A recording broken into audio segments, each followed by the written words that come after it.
হে hello guys, good morning. কেমন আছো তোমরা সবাই? আশা করছি সবাই খুব ভালো আছো। হ্যাঁ, আমিও খুব ভালো আছি তোমাদের আশীর্বাদ আর ভালোবাসায়। আসাস ব্লগে তোমাদেরকে আবারও একবার ওয়েলকাম একটা নতুন ভিডিওর সাথে। অনেক দিন বাদে তোমাদের সাথে আবার ব্লগ শেয়ার করছি। কদিন ধরে শরীরটা ভীষণ খারাপ ছিল, তাই কিছু শেয়ার করতে তোমাদের সাথে পারিনি, তার জন্য সরি। তো দেখো, সকালে উঠে পড়েছি, উঠে ফ্রেশ হয়ে তারপর চলে এলাম রান্নাঘরে। আজকে রান্না করব মাছের ঝোল আর ভাত, বেশি কিছু করব না। তো এদিকে দেখো মাছ ভাজতে বসিয়ে দিয়েছি, ওদিকেও ভাত বসিয়ে দিয়েছি। তো চলো তোমরা ভিডিওটা স্কিপ না করে দেখতে থাকো। আর হ্যাঁ, তোমরা যদি আমার চ্যানেলে নতুন হয়ে থাকো তো প্লিজ চ্যানেলটাকে একটা সাবস্ক্রাইব করে দিও। পাশে একটা ছোট্ট বেল বাটন আছে, ওটাকেও প্রেস করে দিও, যখনই আমি ভিডিও পোস্ট করে তোমাদের কাছে নোটিফিকেশানটা আগে পৌঁছায়। তো চলো দেখতে থাকো।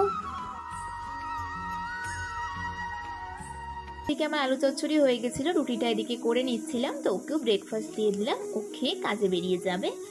তো তারপরে আর কিছু শেয়ার করতে পারিনি। তো একবারে চলে এলাম দুপুরে লাঞ্চ করে ঘুমিয়ে পড়েছিলাম। ঘুম থেকে উঠে একটু দুধ গরম করে চকোস খেয়ে নিলাম।